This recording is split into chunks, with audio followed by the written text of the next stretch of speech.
Recibimos a nuestro primer colaborador de la semana. Las buenas costumbres hay que mantenerlas. Pasamos consulta con el gran Fernando Navarro. Un fuerte aplauso para él. Bien, muchas gracias. Bienvenido, doctor. Muchas gracias.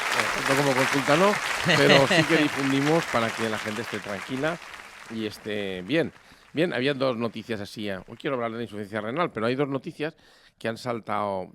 Tres. La primera porque aquí ya nos hicimos eco de los riesgos de los móviles y hoy mismo pues en Valencia han hecho una redada de pederastas que están metiéndose ahí con los chavales a través de los videojuegos. Es que además es que los videojuegos muchos padres no lo saben, pero son de persona a persona, es decir, que están hablando incluso con sí, mientras con juegas los cascos, online Entonces, se produce a partir de ahí pues se pueden meter delincuentes, así de claro. Entonces es una cosa que tienen que saber. Mi hijo estaba jugando a videojuegos, bueno, pues estaba con videojuegos y a lo mejor hay algún pederasta o ladrón, o en fin, otro tipo, porque delincuentes hay de todo tipo. Pero en fin, vamos a hablar de pederastas. Ha habido una redada policial y parece ser que ha tenido bastante éxito. Es importante que los padres lo sepan. Esa es una noticia. Otra noticia que también una noticia que asusta, preocupa, la pero verdad. Aquí lo hemos dicho, lo hemos avisado y entonces, digamos, hemos cumplido con nuestra obligación de prevenir, ¿no? Otra noticia es que aparecía que la vicepresidenta, ¿no?, del gobierno dijo el otro día que tenía pues herpes zóster, ¿no? Entonces, claro, la noticia, enfermedad incurable, no es incurable. El herpes zóster es un virus del tipo varicela y, bueno, y lo que produce es bastante dolor. Es decir, que realmente es muy molesto, te parece una erupción. Sí, porque yo creo que mucha gente no lo conoce. ¿En qué consiste o qué? Sí, el herpes zóster, como el herpes labial, el herpes zóster son unas erupciones que pican, que molestan, pero encima te producen un dolor, además dentro del cuerpo, como si te clavaran agujas dentro. Y es lo bueno que tiene, que aparte que hay tratamiento, yo doy un tratamiento antivírico, o sea, sí que tiene tratamiento, no como han dicho muchas noticias, es incurable. Tiene además vacuna. Sí, eso le iba a decir, porque mi padre lo vacunaron recientemente. Exacto, hay vacuna para el virus del herpes, y lo que sí que hay que decir es que cuando uno tiene un herpes zóster, también los estudios han dicho que tiene más riesgo, mientras tiene el virus del herpes zóster, de tener un ictus. ¿Te acuerdas del famoso ictus? Sí, pues, pero ¿cuál es la conexión? La explicación yo no la sé. Se desconoce, lo que además. sí que los estudios han dicho que el herpes zóster se puede asociar a un ictus, más o menos leve o más o menos grave, es decir, pero eso está ahí, entonces, en fin, pero lo que no, eso de que es incurable en nada. Y claro, ¿y eso cómo es un virus? Es un virus. ¿Cómo se contagia? El mismo virus que la varicela, entonces se contagia o bien por contacto directo o bien por estar con una persona que haya tenido ese virus, y normalmente te tiene que coincidir con una bajada de defensas, una situación de estrés. Por eso muchas veces cuando a la gente le salía un herpes pequeñito en el labio, decía, es que ha tenido fiebre, ¿no? Sí, fiebre, sí. estrés. En otros sitios el herpes zóster también le llaman culebrilla, ¿no? En el centro de España le llaman culebrilla, ¿no? Tiene la culebrilla. Entonces, digamos, ha estado con nosotros ese virus y, bueno, y es molesto. Hay tratamiento y hay vacuna. Eso es muy importante. ¿Y cómo iba a decir, cómo lo detectas, no? Porque entiendo que es muy notorio, pero ¿qué aparece? Sí, la persona te dice que tiene dolor en una zona determinada. Normalmente sigue un metámeno. Un metámeno es un nervio, digamos, que sale, por ejemplo, de la columna vertebral y sale por medio lado, y luego aparece una erupción, como un sarpullido en esa zona que pica. Eso es de hecho, pues los antiguos llamaban culebrilla porque tenía una forma de culebrita que seguía el tema. ¿Y por qué esa leyenda? Entiendo de que no tiene curación. No, o eso bueno, eso lo han dicho algunos periodistas por ahí, pues no se habrán dicho. Periodistas encima. Bueno, muy bien. Me imagino que... Es que el tema de sanidad y el periodismo muchas veces están un poco reñidos porque es un poquito difícil. Yo reconozco, pues les han dicho una enfermedad vírica y a lo mejor no hay antibióticos, pero hay antivíricos y hay vacuna. En fin, que quede claro, pero hay que, pues, motivos, si a una persona le salen varias veces el virus del herpes, el herpes zóster, pues debe de vacunarse. Y otra noticia que ha salido, también que se alarma muchísimo a la gente, con lo cual yo cada vez que he tenido que recetarlo, he tenido que explicarlo, es el nolotil, ¿no? ¿Qué pasa con el nolotil? Es el metamizol. Ya sabemos hace mucho tiempo, el nolotil es un medicamento que en algunos países anglosajones, por ejemplo Estados Unidos, en Inglaterra, pues no está, o sea, está prohibido. Sí. No se utiliza. ¿Por qué? Pues porque puede producir agranulocitosis. ¿Y qué es eso? Una disminución de los leucocitos, de los neutrófilos, y puede repercutir, digamos, incluso en alteraciones severas, como puede ser incluso hasta amputaciones de miembros.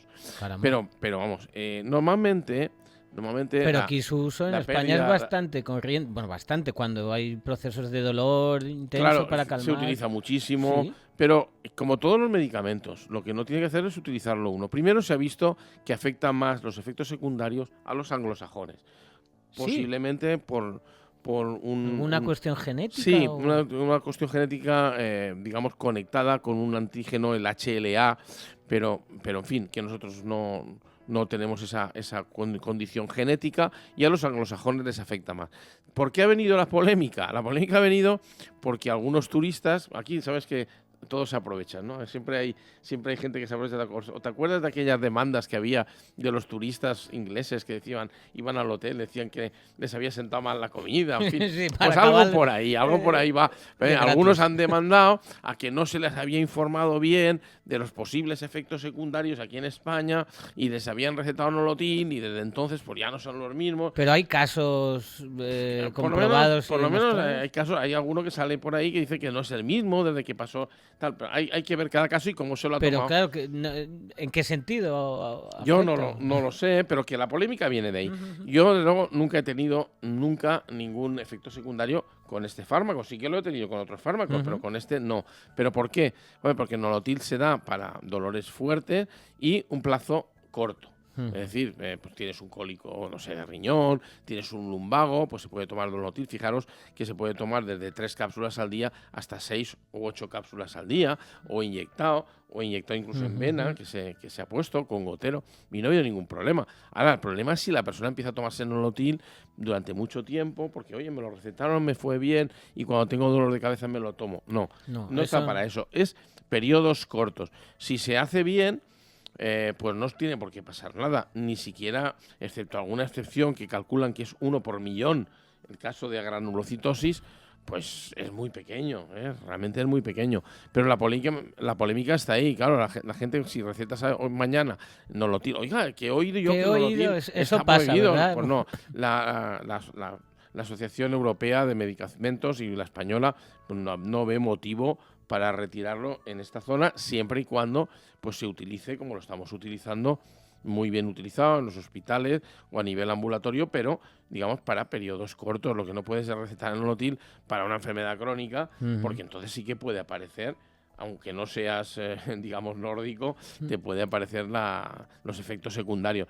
Pero en principio yo, de verdad, no he visto ninguno. Hemos recetado mucho Nolotil, pero a mucha gente, pero ya digo, periodos cortos de tiempo y no ha habido problema. Es decir, que cuando hay problemas serios, realmente sí que se retira. Entonces me parece a mí un poco oportunista que vengan desde fuera a decirnos, oiga, es que usted no me advirtió, en fin, es un poco, no advertimos normalmente de todos los efectos secundarios que tiene un medicamento, pues si tuviéramos que leer el prospecto.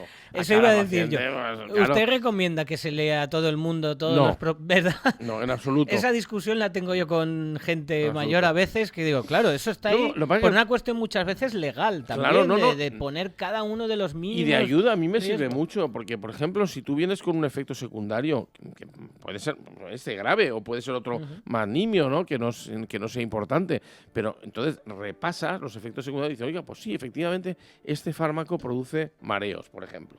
Y si la persona tiene mareos, dice, oiga, ¿usted tiene mareos desde que se toma este fármaco? Sí. Pues ya sabemos que en un porcentaje más o menos alto puede ser eso.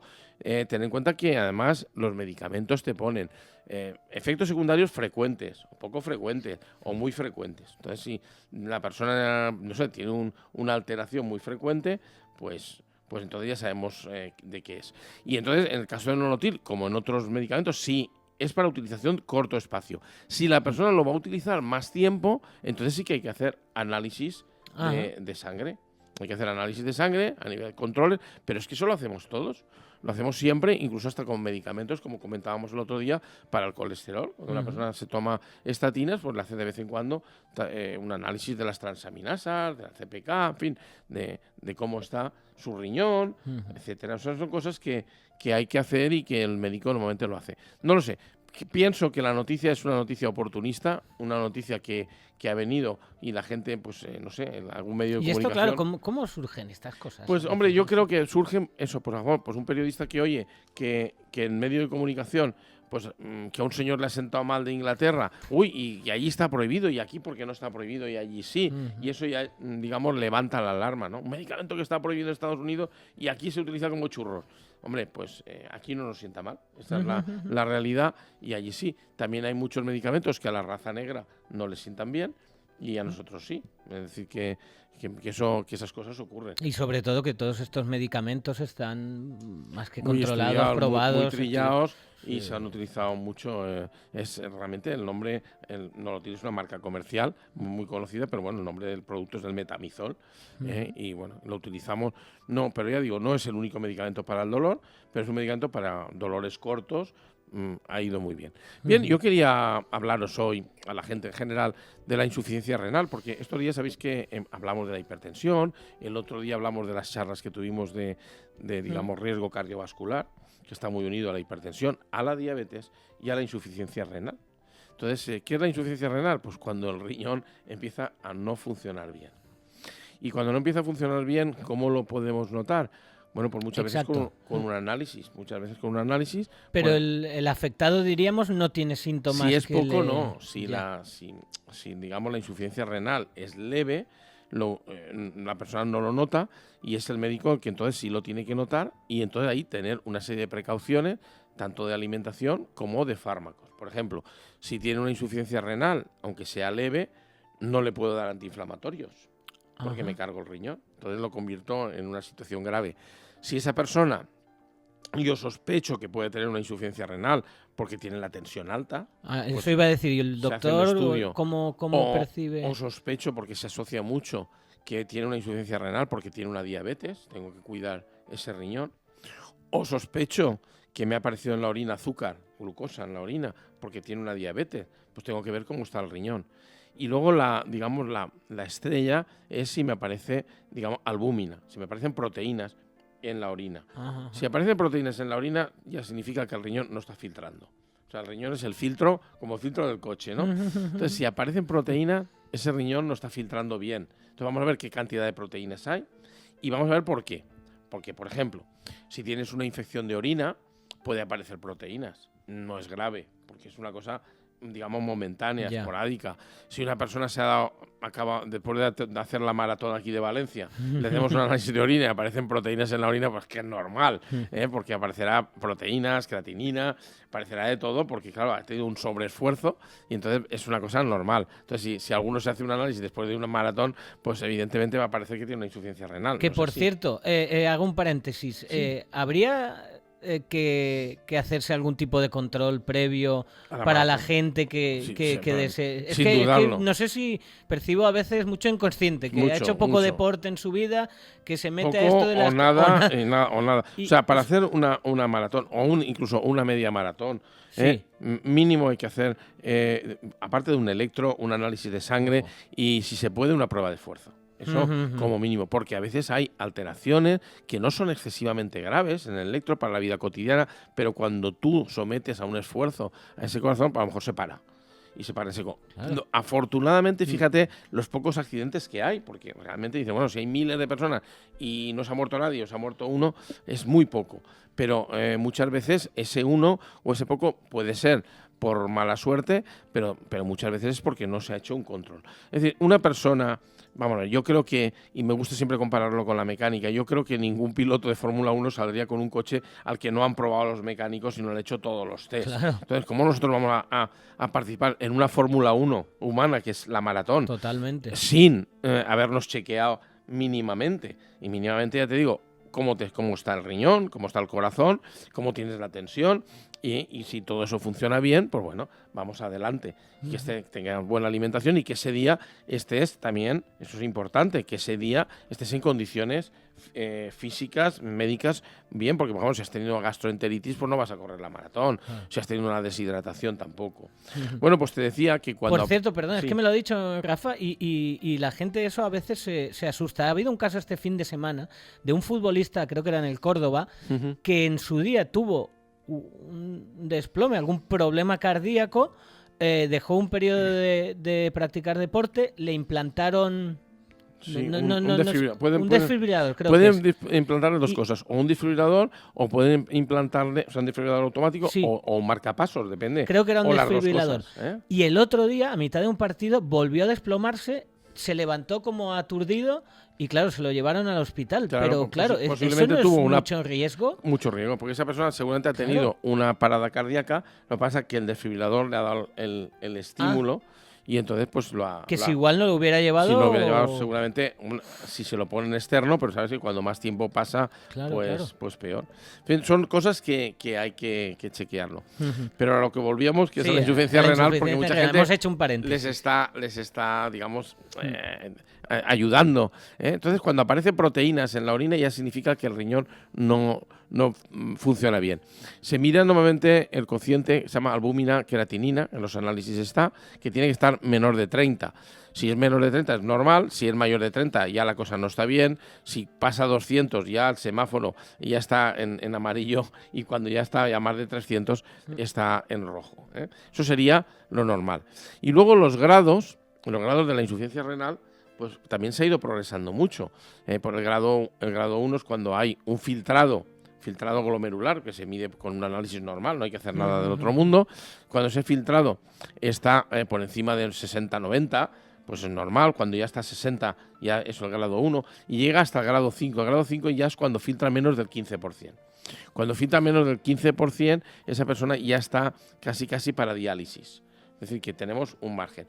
Bueno, lo que nos interesa son las personas que tienen un filtrado del medio, es decir, que su riñón ya no filtra lo que filtraba anteriormente. También hay que decirlo, que también en esto contribuye la edad. Es decir, no es lo mismo que tú te hagas un análisis y tienes que tener más del 90% de filtrado. Una persona de 80 años pues no tiene que tener eso, entonces, con lo cual tampoco hay que asustarse. Oiga, usted tiene el 60 o el 50%, pero bueno, tiene 80 años, tampoco tiene que filtrar como uno joven. Pero eso está claro. Pero una vez lo tenemos así, y eso es muy importante, tenemos que tener las precauciones para que ese riñón no sufra más, es decir, no sobrecargarlo. Y había dos fallos que se cometían en medicina. Uno es sobrecargarlo de líquido, es decir, bueno, como filtra poco porque beba mucho. No, tiene que beber suficiente, pero no en exceso. Tampoco hay que cargar el riñón más de lo que toca. Porque a lo mejor si bebe mucho, lo que haces también es hacerlo trabajar más. Fuerza demasiado el riñón. Eso por un lado. Por otro lado, pues no tomar algunos fármacos, como he dicho, como antiinflamatorios. No puede, porque eso se eliminan por el riñón y lo estropean. Y hay otros muchos fármacos, pero los principales son los antiinflamatorios, y además muy frecuente que una persona mayor tenga dolores y entonces se coge un antiinflamatorio, un ibuprofeno, otro, cualquier antiinflamatorio de los que hay. No es el paracetamol, pero todos los AINES, que se llaman antiinflamatorios no esteroideos, pues esos van a perjudicar el riñón. Cuidado con... Entonces esos están totalmente prohibidos. Entonces eso es cosa. Y otra cosa que antes se hacía es que, como claro, lo que fallaba es el filtrado de proteínas. Le aparecían proteínas en la orina. Decía, pues este señor que no tome proteínas, que no tome ni carne, ni habichuelas, ni nada de proteínas. Pues no, se ha visto que lo que hace es una restricción, pero digamos moderada, de las proteínas, pero no quitarle las proteínas que son necesarias para el organismo. Eso pasa un poco como con los diabéticos, que al principio decían, pues nada, le quitamos todo lo que te haga azúcar, ¿no? Que no tome ni arroz, ni pasta, eso no es la ni nada. Pero claro, y entonces la persona iba entrando en lo que se llama progeria. Progeria es cuando tú ves esas personas que delgadas, que dicen, bueno, ¿te pasa algo? No me pasa nada, pero realmente se van deteriorando porque o bien algo del metabolismo no funciona bien. Entonces, eso es importantísimo, el cuidar el riñón, saber cuidar el riñón, saber cómo tratarlo. Y luego, además, ha aparecido una esperanza, y es que fármacos que se utilizan para la diabetes, que son los IGLT2, pues resulta que son buenos para el riñón, porque eliminan, aparte de que eliminan glucosa por orina, eliminan sodio. Y al principio incluso hacían que el riñón funcionara un poquito peor, pero se ha visto que a pesar de eso, pues mejora mucho luego a la larga la función renal. Entonces que tenemos medicamentos nuevos. También se utilizan algún tipo de diuréticos en algunos casos. Y ya como estamos terminando, muchos dirán, bueno, y cuando la insuficiencia renal ya está más avanzada, ¿qué voy a notar? Bueno, pues vas a notar edemas en las piernas, cansancio. Que se te hinchan las piernas. Las piernas, fatiga, cansancio, somnolencia. Esos son los síntomas, digamos, de la insuficiencia renal ya más graves, sobre todo el cansancio. Porque ya no en un caso grave, en un caso medio, por ejemplo, eso puede tener solución, es reversible. Sí, en algunos casos, por lo menos se puede mantener, y a veces, si vemos la causa de por qué ha tenido esa insuficiencia renal, porque estamos hablando de insuficiencia renal crónica, hay insuficiencia renal aguda. Insuficiencia renal aguda que puede ser por muchas causas, desde un medicamento, un producto que te haya sentado mal, en fin. Pero lo que estamos hablando es de la crónica, y eso hoy en día se está estudiando mucho, y lo hemos dicho y lo hicimos en el curso, lo que es diabetes, hipertensión y insuficiencia renal crónica. Entonces, unas 3 cosas que los pacientes deben de tener, digamos, en cuenta y saber que lo tienen que cuidar. Eso es muy, muy importante. Ha hablado usted, y es muy lógico, del factor edad como algo lógico en estos casos. ¿Habría algún momento en que, aunque no tengas ningún síntoma, debieras acudir a hacer algún tipo de revisión? Una revisión anual, de analítica, por lo menos se debe hacer todo el mundo a partir de cierta edad, a partir de los 40 años. En los chavales jóvenes también, pero a partir de los 40, 50 años, pues una revisión anual pues se deben de hacer. Y luego ya, aparte de eso, si tiene otros factores, pues como es la diabetes o se ha notado una tensión alta, muchas veces la tensión alta aparece porque el riñón no está funcionando bien, entonces que influye muchas veces porque las arterias renales tienen arteriosclerosis y entonces sube la tensión y encima el filtrado no es el idóneo. Entonces, cuando aparece cualquier cosa de estas, es bueno, si está tomando alguna medicación. Oye, te han dado medicación para el colesterol, o te han dado un diurético porque tenías edema en las piernas, aunque te funcionara bien el riñón. Bueno, pues hay que ver cómo realmente si funciona bien o no. Y sobre todo contar con los profesionales, acudir ante el no a Doctor Google, porque entonces te asusta. A lo mejor lo más normal es que te asustes y luego acudas al médico pero muy asustado. Sí. Pues doctor Fernando Navarro, ha sido un placer como siempre contar con usted cada lunes. Que pase una buena semana y cogemos cita para el lunes que viene a las 4, ¿de acuerdo? Muy bien, nada, pasarlo bien estos días. Muchas gracias, seguimos. Clininad es tu clínica en Valencia. En Clininad trabajamos con todas las compañías de seguros de salud, con la especialidad médica que necesites y ahora también con odontología y cirugía oral. Clininad es Clínica Navarro, la de toda la vida. Más de 30 años de experiencia en medicina nos avalan. Clininad es tu clínica en Valencia, en Avenida del Oeste 46 y en Burjasot, en calle Colón 10 Bajo. Clininad 10 Bajo.